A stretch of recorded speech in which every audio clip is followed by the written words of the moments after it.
हरिद्वार में है ससुराल। माधुरी मेरठ की रहने वाली थी। अभी कुछ ही महीनों पहले उसकी शादी हरिद्वार के रहने वाले महेश के साथ हुई थी। जब से माधुरी की शादी हरिद्वार में हुई थी, भैया वो तो जैसे टॉक ऑफ द टाउन बन गई थी, क्योंकि हरिद्वार एक ऐसी जगह है जिसका नाम सुनकर कोई भी वहां जाने की ख्वाहिश जताए बिना नहीं रह पाता था। और माधुरी इस सेलिब्रिटी वाले फील को खूब एंजॉय कर रही थी। लगभग हर रोज ही उसके पास किसी न किसी पास या दूर के रिश्तेदार का फोन आ ही जाता। अरे हाँ बुआ जी, मेरा ससुराल हरिद्वार में ही है। हाँ, गंगा जी तो समझ लो छत से दिखाई पड़ती है। अरे इतनी सुंदर जगह है कि क्या बताऊं। इतना अच्छा मौसम रहता है कि मजा ही आ जाता है। आप भी आओ ना, हरिद्वार घूमना भी हो जाएगा और मुझसे मिलना भी। अब ज्यादा सोचिए मत, जल्दी से टिकट कटा के यहाँ चली आइए। ओ बेटा, होटल का खाना पानी ना मुझे सूट नहीं करता, बस इसीलिए इच्छा होते हुए भी कभी कहीं तीरथ नहीं जा पाती। लेकिन सच्ची जब से पता चला है कि तेरा ससुराल हरिद्वार में है, सबसे ज्यादा खुशी बेटा मुझे ही हुई है। अरे बुआ जी, आप बिल्कुल भी चिंता मत करिए, आपका जब मन करे तब आप बेफिक्र होकर हरिद्वार आइए और जितने दिन आपका मन करे उतने दिन आराम से यहाँ पर रहकर मंदिरों के दर्शन करिए। खूब खुश रहे बेटा, मेरी तो मन की मुराद पूरी हो गई जैसे। मैं तैयारी कर लेती हूँ और आज ही रात को बस में बैठ जाऊंगी। अगले दिन सुबह 4 बजे। महेश जी उठिए ना, देखिए 4 बज गए। अरे तो 4 ही बजे, इतना शोर क्यों मचा रही हो? सुबह के 4 बज रहे हैं। मेरी बुआ जी बस स्टॉप पर पहुंच गई होंगी। अब जाओ ना, जाकर मेरी बुआ को लेकर आओ ना। अरे यार, पिछले 2 महीने में ये 4थी बार है जब तुम्हारे कोई रिश्तेदार यहाँ आ रहे हैं। और अगर तुम्हारी बुआ आ भी रही है तो इतनी सुबह वाली बस से आने की क्या जरूरत थी? बस तो पूरा दिन चलती है। इतनी सुबह नींद खराब कर दी तुमने मेरी। महेश जब बुआ जी को लेने के लिए बस स्टॉप पहुंचा तो उसने देखा कि बुआ जी वहां अकेली नहीं थी। बुआ जी के साथ उनका बेटा, बहू और 2 पोते भी थे। नमस्ते बुआ जी। नमस्ते बेटा, खुश रहो। अच्छा तुम ये बैग उठाकर गाड़ी में रखो, तब तक हम लोग अंदर बैठ जाते हैं।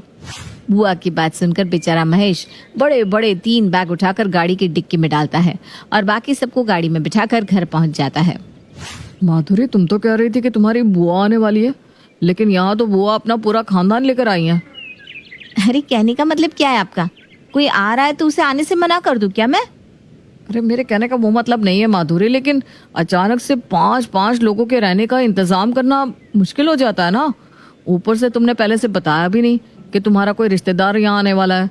मैं कुछ इंतजाम तो कर लेता। अगर आपको मेरे रिश्तेदारों से इतनी तकलीफ हो रही है ना तो बता दो, मैं आगे से कभी किसी को यहाँ नहीं बुलाऊंगी। और कहिए तो बुआ जी को भी वापस भेज देती हूँ। भेज दो। अरे यार, तुम बात का बतंगड़ क्यों बना लेती हो?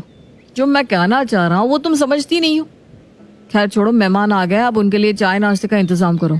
सबकी चाय के बाद, माधुरी बेटा बड़ी जोर की भूख लग रही है, तो ऐसा कर बढ़िया से आलू के पराठे बना ले। क्या बुआ जी, अभी तो 5 भी नहीं बजे। आप 1-8 घंटा सो लीजिए ना, अभी तो नाश्ते का टाइम भी नहीं हुआ। अरे बेटा, जब जागो तभी सवेरा और जब सवेरा तभी नाश्ता, इसलिए तो ना अब नाश्ते की तैयारी में लग जा बेटा जल्दी से। भाई माधुरी, जल्दी से भरपेट नाश्ता कराओ बुआ जी को। और हाँ, ऐसा करो, पराठे नहीं, आलू की गर्मा गर्म कचौड़ियाँ सेक कर लाओ तुम। 8-10 तो मैं ही चट कर दूंगा। ये तूने बढ़िया आइडिया दिया बेटा, ठीक कह रहा है महेश। माधुरी तू कचौड़ियाँ ही बना ले, और मेरे दोनों पोते तो ऐसी उंगली चाट चाट की कचौड़ी खाते हैं कि क्या बताऊं। अच्छा ऐसा करना, 15-20 कचौड़ी फालतू सेक लेना बेटा। अभी नहा धोकर हम लोग घूमने जाएंगे ना तो बाहर काम आ जाएंगी। और भाई जब अपना घर है यहाँ तो बाहर का खाना क्यों खाना, ठीक कहा ना? जी बुआ जी, बिल्कुल ठीक कहा। माधुरी और उसकी जेठानी रसोई में जाते हैं और सभी के लिए कचौड़ियाँ बनाने लगते हैं। अरे माधुरी, 5 किलो आलू की कचौड़ियाँ चट कर गई है तुम्हारी बुआ जी एंड फैमिली। मेरी तो कचौड़ी बनाते बनाते कमर टेढ़ी हो गई है। मैं तो बस ये सोच रही हूँ, जब इन्होंने नाश्ते में इतना खा लिया तो लंच डिनर में क्या होगा? मैं समझ रही हूँ भाभी, इतने लोगों का खाना बनाते बनाते आप भी थक गई हैं, लेकिन आप ये सोचिए ना, मेहमान कोई रोज रोज तो आते नहीं। बुआ जी भी 1-2 दिन में लौट ही जाएंगी। वो तो ठीक है माधुरी, लेकिन इनके रुकने का भी तो इंतजाम करना होगा ना। अरे भाभी, अभी आप हमारे खानदान को जानती कहाँ है। आप देखना, इंतजाम करना ही नहीं पड़ेगा। जमीन पर गद्दे लगा देंगे तो सब लोग जमीन पर ही सो जाएंगे। ये तो अच्छी बात है, चलो एक चिंता दूर हो गई। कचौड़ी को रास्ते में खाने के लिए पैक कराने के बाद बुआ जी अपने परिवार के साथ हरिद्वार दर्शन के लिए निकल जाती हैं। शाम के 4 बजे। माधुरी बेटा, बड़ी थकान हो गई है, जरा बढ़िया सी चाय तो बना ला। और बेटा, बड़ी जोर की ना भूख लगी है, तो खाने के लिए कुछ बना दे। इस समय खाना? हाँ बेटा, ऐसा कर, आलू पूरी बना ला, फटाफट बन जाएंगी। अरे यार माधुरी, तुम्हारी बुआ की फरमाइश तो खत्म होने का नाम ही नहीं ले रही है। अब 4 बजे हम खाना बनाएंगे तो रात का खाना कब बनेगा? रेखा और माधुरी अभी बात कर ही रहे थे कि उनके दरवाजे की बेल बजती है। जी, आप कौन? अरे बेटा, हम मेरठ से आए हैं। माधुरी यहीं रहती है ना? मैं उसकी मम्मी की मौसी की लड़की हूँ। अच्छा अच्छा, आइए ना, अंदर आइए। तुम्हारी दूर की मौसी आई है, जाओ उनसे मिलाओ। और देखो, उन्हें भी चाय नाश्ता चाहिए हो तो लगे हाथ फिर से चाय चढ़ा दो। लगता है मेरे आ जाओ, हरिद्वार घूम जाओ वाले वाक्य को कुछ ज्यादा ही सीरियस ले लिया है सबने। अरे यार, अभी तो बुआ जी गई भी नहीं कि मौसी आ गई। बेचारी माधुरी अपना सर धुनती हॉल में पहुंचती है तो देखती है कि मौसी और बुआ बैठी सास के साथ बातें कर रही हैं।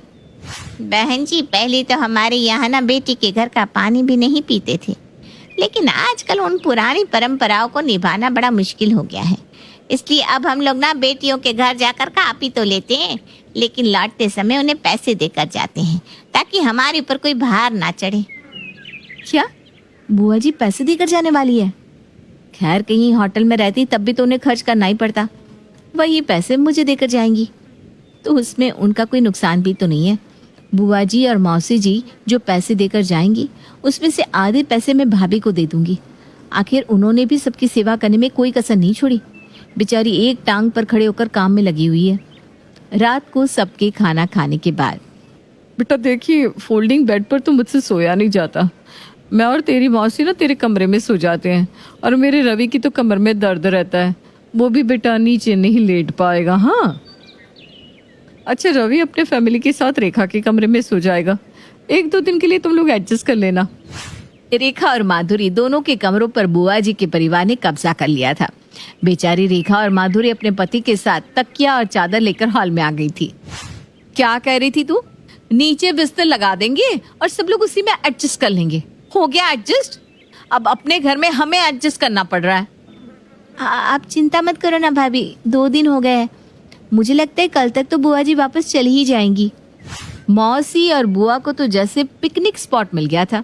रोज सुबह वो ठूस ठूस कर नाश्ता करने के बाद 8-10 पराठे पैक करवा के घूमने के लिए निकल जाते और फिर वापस आकर एक बार जमकर दावत उड़ाते। 1 सप्ताह बीत गया था, लेकिन ना तो बुआ माधुरी के घर से हिलने का नाम ले रही थी और ना ही मौसी। खाना बनाते बनाते माधुरी और रेखा की हालत एकदम पस्त हो गई थी। महेश जी, अब तो मेरी हिम्मत जवाब दे गई है। बहुत हो गई रिश्तेदारी, अब कैसे भी करके इन्हें यहाँ से वापस भेजो ना। अच्छा, भलाई लेने के लिए सबको अपने घर बुलाओ तुम, और वापस मैं भेज दूं, ताकि सब यही समझे कि उनके यहाँ आने से मुझे समस्या है। जब मैं तुम्हें समझाता था तब तो तुम मुझे ही कहती थी, अगर रिश्तेदार कुछ दिन के लिए यहाँ आ भी जाएंगे तो मुझे क्या फर्क पड़ जाएगा। तो ठीक है ना, अब क्या दिक्कत है, करो रिश्तेदारों की खातिरदारी। अरे थक गई हूँ मैं। अब तो कोई मुझे मेरा एड्रेस भी पूछेगा ना तो मैं उसे ये नहीं कहने वाली कि मैं हरिद्वार में रहती हूँ। पता नहीं कब कौन कहाँ से टपक जाए। मुझे तो ऐसा लग रहा है कि रिश्तेदार होटल का पैसा बचाने के लिए हमारे यहाँ आकर रुक रहे हैं। चलो, देर से ही सही तुम्हारी आंखें तो खुली। अच्छा ठीक है, मैं तुम्हें आइडिया बताता हूँ कि क्या करना है। महेश माधुरी के कान में कुछ समझाता है। कुछ देर बाद, बुआ जी, मौसी, चाहती तो मैं यही थी कि आप लोग अभी कुछ दिन और यहाँ रुके, लेकिन मुझे ना आज ही महेश के गांव के लिए निकलना होगा। गांव में इनकी काकी की तबीयत ठीक नहीं है। कोई बात नहीं बेटा, तो अपना मन छोटा मत करना, हम फिर आ जाएंगी। अभी तेरा गांव जाना ज़्यादा ज़रूरी है। अच्छा, हम सामान पैक कर लेते हैं, बस तो हमें मिल ही जाएगी। सारे मेहमान सामान पैक करके जाने लगते हैं। देख बेटा, वैसे तो बेटी के घर का खाना नहीं चाहिए, लेकिन ये पापी पेट तो खाना मांगता ही है ना। चल, ये रुपए मेरी तरफ से रख ले, समझना बुआ ने अपने खाने का कर्ज उतार दिया। क्या 10 रुपए? हाँ बेटा, यही तो बात है। बड़े बुजुर्ग जो करते हैं उसमें सबकी भलाई छिपी होती है। हमारे यहाँ यही रिवाज है, अमीर हो या गरीब, बेटियों को विदाई में बस 10 रुपया ही देगा, ताकि कोई अपने को छोटापन महसूस ना करने पाए। ये तो बुआ और मौसी ने मेरे साथ मोए मोए कर दिया। 10 रुपए कौन देता है? इससे अच्छा ना देती वही ठीक था। खैर, बड़ी मुश्किलों से पूरे 1 सप्ताह के बाद मेहमान अपने घर की ओर लौट गए थे। रेखा और माधुरी की आंखें खुशी से बस बरसने ही वाली थी कि तभी एक बार फिर उनके दरवाजे पर डिंग डोंग कांपते हाथों से माधुरी दरवाजा खोलती है और ये क्या है, दरवाजे के सामने माधुरी की चाची की बहन की मौसी की लड़की खड़ी दिखाई देती है।